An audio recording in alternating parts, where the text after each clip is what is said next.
నమస్కారం. నేను NTV anchor దేవిని మాట్లాడుతున్నాను. ఒక వార్తకు సంబంధించి నన్ను తెలంగాణ సిసిఎస్ పోలీసులు నిన్న నాకు కాల్ చేసి మాట్లాడుకుందాం రా అన్నారు.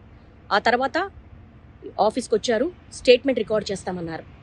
ఆ రికార్డ్ చేసే ప్రతి ప్రశ్న 3 గంటల పాటు నాకెంత మెంటల్ హరాస్మెంట్ ఉన్నా, నాకు సంబంధించింది కాకపోయినా, కేవలం నేను చేసింది వార్తను చదివాను. అది నా వృత్తి ధర్మంలో భాగంగానే చదివాను. నాకు ప్రతిరోజు నేను వార్తలు చదవడమే నేను చేసే ఉద్యోగానికి నాకు శాలరీ వస్తుంది. కాబట్టి ఏ వార్త వచ్చినా ఆ వార్త నేను చదువుతాను. అందులో భాగంగా చేసిన నా వృత్తి ధర్మంలో వాళ్ళు నన్ను అడిగినప్పుడు ప్రతి ప్రశ్నకు నేను స్టూడియోలో ఎంటర్ అయిన దగ్గర నుంచి మినిట్ టు మినిట్ వాళ్ళకి ఆన్సర్ చేశాను. 3 గంటల పాటు నాకు ఎంత మెంటల్ హారాస్మెంట్ ఉన్నప్పటికీ కూడా చాలా పేషెన్సీగా ఇచ్చాను. అయినప్పటికీ మళ్ళీ నేను రాత్రి కాల్ చేశారు. నేను రాత్రి కాల్ చేసి మళ్ళీ ఈ రోజు పొద్దున మళ్ళీ స్టేట్మెంట్ రికార్డ్ చేయాలి, మళ్ళీ రమ్మన్నారు. నేను ఒక మహిళా జర్నలిస్ట్ని. నా ఇంటికి వచ్చారు, నా హస్బెండ్తో మాట్లాడారు. నిజానికి నా ఇంట్లో వాళ్ళు ఇబ్బంది పెట్టాల్సినంత అవసరం లేదు.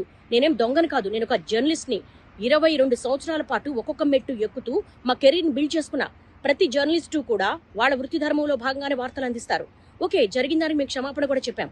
అయినప్పటికీ కూడా ఒక మహిళను కూడా చూడకుండా ఇంటి దగ్గరికి పోలీసులు పంపించాల్సిన అవసరం ఏంటి? నా హస్బెండ్తో మాట్లాడాల్సినంత అవసరం ఏంటి? ఇవన్నీ కూడా ఎందుకు తెలంగాణ పోలీసులు ఇంత దాష్టికానికి పాల్పడుతున్నారు? ఒక మహిళా జర్నలిస్టు పట్ల నేను కూడా మహిళనే కదా. ఓకే, ఒక మహిళకి ఇబ్బంది జరిగింది అని మాట్లాడినప్పుడు నాకు మహిళనే, నాకు ఒక సెల్ఫ్ రెస్పెక్ట్ ఉంటుంది, నాకు ఒక కుటుంబం ఉంటుంది. నా కుటుంబంలో సంబంధించినంత వరకు కూడా వాళ్ళ సేఫ్ కూడా నేను చూసుకుంటాను. కానీ ఎందుకు ఇంత దాష్టికానికి పాల్పడుతున్నారు? ఇది చాలా అన్యాయము. ఇలా నన్ను రోడ్ల మీద పరిగెత్తించడం అనేది న్యాయం కాదు. నేను నా వృత్తి ధర్మంలో భాగంగానే చేశాను.